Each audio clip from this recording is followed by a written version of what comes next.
ലക്ഷ്യയുടെ YouTube ചാനലിലേക്ക് എല്ലാവർക്കും സ്വാഗതം. പുതിയതായിട്ട് വന്ന 2 നോട്ടിഫിക്കേഷനുമായി ബന്ധപ്പെട്ട വിവരങ്ങളുമായിട്ടാണ് ഇന്നത്തെ ഈ വീഡിയോ. അതിൽ ആദ്യത്തേതും പ്രധാനപ്പെട്ടതെന്ന് പറയുന്നത് CHSL നോട്ടിഫിക്കേഷനാണ്. SSC 2024 വന്ന CHSL നോട്ടിഫിക്കേഷനെ പറ്റിയുള്ള വീഡിയോയാണ്. അപ്പം അതിൽ അറിയാലോ, CHSL എന്ന് പറയുമ്പോഴത്തേക്കും combined higher secondary level SSC നടത്തുന്ന +2 ക്വാളിഫിക്കേഷൻ ഉള്ള ആൾക്കാർക്ക് വേണ്ടിയിട്ട് നടത്തുന്ന എക്സാമാണ് CHSL എന്ന് പറയുന്നത്. ഡിഗ്രി ക്വാളിഫിക്കേഷൻ ഉള്ള ആൾക്കാർക്കും എക്സാം അറ്റൻഡ് ചെയ്യാനായിട്ട് പറ്റുകയും ചെയ്യും, അതിന് കുഴപ്പമൊന്നുമില്ല. എന്നാലും +2 ആണ് അതിൻ്റെ മിനിമം ക്വാളിഫിക്കേഷൻ അവർ പറയുന്നത്. +2 ആണ് മിനിമം ക്വാളിഫിക്കേഷൻ പറയുന്നത്. അപ്പം ഈ പോസ്റ്റിലേക്ക് അപ്ലൈ ചെയ്യാനുള്ള ഏജ് ലിമിറ്റ് പറയുന്നത് 18 വയസ്സ് തൊട്ട് 27 വയസ്സ് വരെയാണ്. 18 വയസ്സ് തൊട്ട് 27 വയസ്സ് വരെയുള്ള ആൾക്കാർക്ക് എന്ത് ചെയ്യാനായിട്ട് പറ്റും? ഈ ഒരു പോസ്റ്റിലേക്ക് അപ്ലൈ ചെയ്യാനായിട്ട് പറ്റും. നേരത്തെ പറഞ്ഞതുപോലെ ഇതിൻ്റെ ക്വാളിഫിക്കേഷൻ വരുന്നത് +2 ആണ്. +2 ക്വാളിഫിക്കേഷൻ വരുന്നുണ്ട്. വേക്കൻസി 3712 കൊടുത്തിട്ടുണ്ട്. പിന്നെ അതുപോലെ തന്നെ ഇത് അപ്ലൈ ചെയ്യാനുള്ള ഡേറ്റ് ഓൾറെഡി തുടങ്ങിക്കഴിഞ്ഞു. ലാസ്റ്റ് ഡേറ്റ് എന്ന് പറയുന്നത് നെക്സ്റ്റ് മന്ത്, അത് മെയ് 7 ഇതിൻ്റെ ലാസ്റ്റ് ഡേറ്റ് വരുന്നത്. മെയ് 7 നെക്സ്റ്റ് മന്താണ് ഇതിൻ്റെ ലാസ്റ്റ് ഡേറ്റ് വരുന്നത്. ലാസ്റ്റ് ഡേറ്റ് വരെ ഒന്നും ആരും വെയിറ്റ് ചെയ്ത് നിൽക്കരുത്. അവസാനത്തെ ആഴ്ചയൊക്കെ ആകുമ്പോഴത്തേക്കും സൈറ്റ് ഭയങ്കരമായിട്ട് ബിസി ആവും. അതുകൊണ്ട് അവസാനത്തെ ആഴ്ച വരെ കാത്ത് നിൽക്കാണ്ട് ഉടനെ തന്നെ അപ്ലൈ ചെയ്യുക. ഓക്കെ. അപ്പം ഇതിൻ്റെ ടയർ 1 എക്സാം 3 ടയർ എക്സാമാണ് വരുന്നത്. അതിൽ ടയർ 1ൻ്റെ എക്സാം വരുന്നത് ജൂൺ ജൂലൈ മാസങ്ങളായിട്ടാണ് ടയർ 1ൻ്റെ എക്സാം ആയിട്ട് വരുന്നത്. ടയർ 1 എക്സാം എന്ന് പറയുമ്പോഴത്തേക്കും അതുപോലെ മാത്സ് ഉണ്ടാവും, പിന്നെ റീസണിങ് ഉണ്ടാവും, ഇംഗ്ലീഷ് ഉണ്ടാവും, പിന്നെ GK പാർട്ടും ഉണ്ടാവും. ഓക്കെ. ഇതിന് ഓരോന്നിനും 25 ക്വസ്റ്റ്യൻസ് വെച്ചിട്ട് 50 മാർക്സ് വെച്ചിട്ട് ഉണ്ടാവും. എക്സാം നടക്കും. 1 അവർ ആയിരിക്കും ടൈം ഡ്യൂറേഷൻ വരിക. ടയർ 1 ഉണ്ടാവും. ടയർ 1 ക്വാളിഫൈ ചെയ്യുന്ന ആൾക്കാർക്ക് ടയർ 2 എക്സാം ഉണ്ടാവും. ടയർ 2 എക്സാമിനും ഇതേ പേപ്പറിൽ തന്നെ ഉണ്ടാവുക. അതുപോലെ തന്നെ അത് കഴിഞ്ഞതിന് ശേഷം ഒരു ഡിസ്ക്രിപ്റ്റീവ് പേപ്പറും പിന്നെ ഒരു കമ്പ്യൂട്ടർ പ്രൊഫഷൻസ് ടെസ്റ്റും ഉണ്ടായിരിക്കും. ഇതിൽ ഈ കമ്പ്യൂട്ടർ പ്രൊഫഷൻസ് ടെസ്റ്റ് എന്ന് പറയുന്നത് ക്വാളിഫൈഡ് നേച്ചറാണ്. അതായത് നമുക്ക് അതിൽ 50 മാർക്കിൽ നിന്നാണ് എക്സാം നടക്കുന്നത്. അതിൽ നമ്മൾ മാർക്ക് ക്വാളിഫൈ ചെയ്താൽ മതിയാകും, നമ്മൾ ചെയ്ത് കൊടുത്താൽ മതിയാകും. ബാക്കിയുള്ളതിൻ്റെ മാർക്ക് വെച്ചിട്ടാണ് റാങ്ക് ലിസ്റ്റ് പബ്ലിഷ് ചെയ്യുക. അതുകൊണ്ട് ശ്രദ്ധിക്കുക, അടുത്ത മാസം മെയ് 7 ലാസ്റ്റ് ഡേറ്റ് വരുന്നത്. മെയ് 7 ലാസ്റ്റ് ഡേറ്റ് വരുന്നത്. എക്സാം വരുന്നത് ജൂൺ ജൂലൈ ആണ്. ഇതിപ്പം ഏപ്രിൽ ആയിട്ടേ ഉള്ളൂ. ഇഷ്ടംപോലെ സമയമുണ്ട്. ഓൾറെഡി പഠിച്ച ആൾക്കാർക്കാണെന്നുണ്ടെങ്കിൽ പ്രീവിയസ് ഇയർ ക്വസ്റ്റ്യൻ വർക്കൗട്ടും റിവിഷനും കാര്യങ്ങളായിട്ട് മുന്നോട്ട് പോവുക. പുതുതായിട്ട് പഠിക്കുന്ന ആൾക്കാരാണെന്നുണ്ടെങ്കിൽ ബേസിക് ആയിട്ടുള്ള കാര്യങ്ങൾ തൊട്ട് പഠിച്ചു തുടങ്ങുക. അടുത്ത നോട്ടിഫിക്കേഷൻ എന്ന് പറയുന്നത് high court assistant. Kerala high court assistant 2024 notification വന്നിട്ടുണ്ട്. അപ്പം നോട്ടിഫിക്കേഷൻ പ്രകാരം വേക്കൻസി വരുന്നത് 41 വേക്കൻസിയാണ്. 2024 നോട്ടിഫിക്കേഷൻ പ്രകാരം വേക്കൻസി വന്നിരിക്കുന്നത് 41 വേക്കൻസിയാണ്.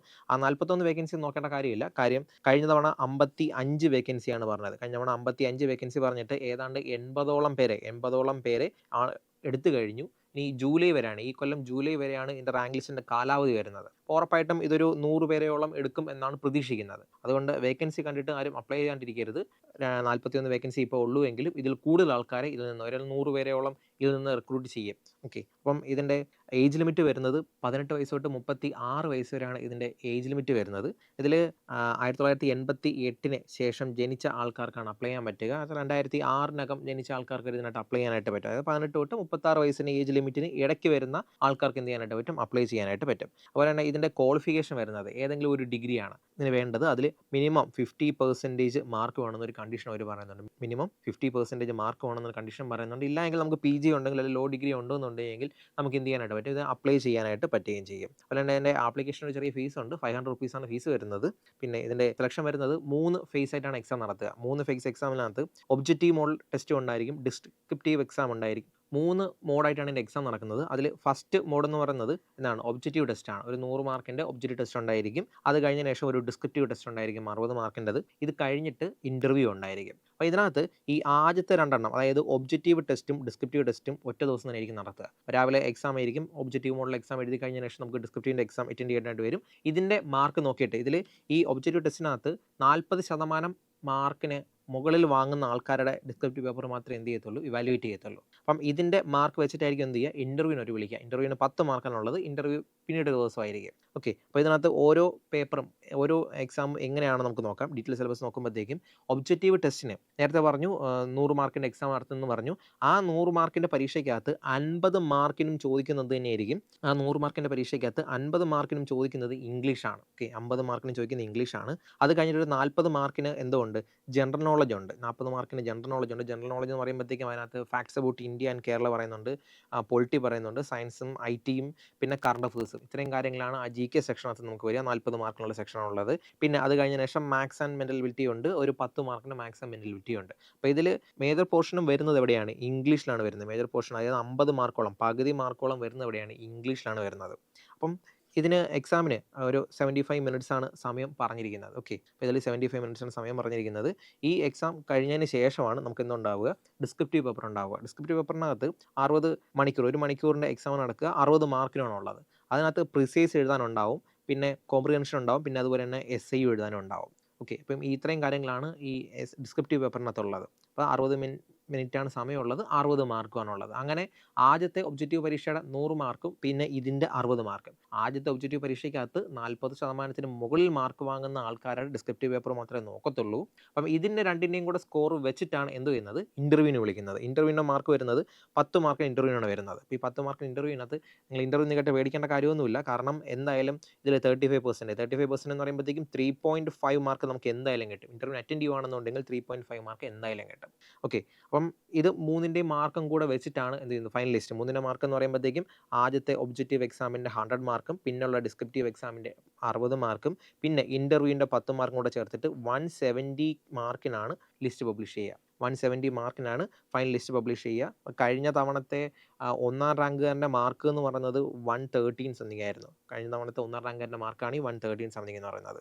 ഓക്കെ. പിന്നെ ഇതിൻ്റെ ഇമ്പോർട്ടൻറ്റ് ഡേറ്റ് എന്ന് പറയുന്നത് ഈ മാസം, അതായത് ഏപ്രിൽ മാസം 3ാം തീയതി ഓൾറെഡി അപ്ലൈ ചെയ്യാനുള്ള ഡേറ്റ് തുടങ്ങിക്കഴിഞ്ഞു. ആപ്ലിക്കേഷൻ ലിങ്ക് ഓപ്പൺ ആണ്.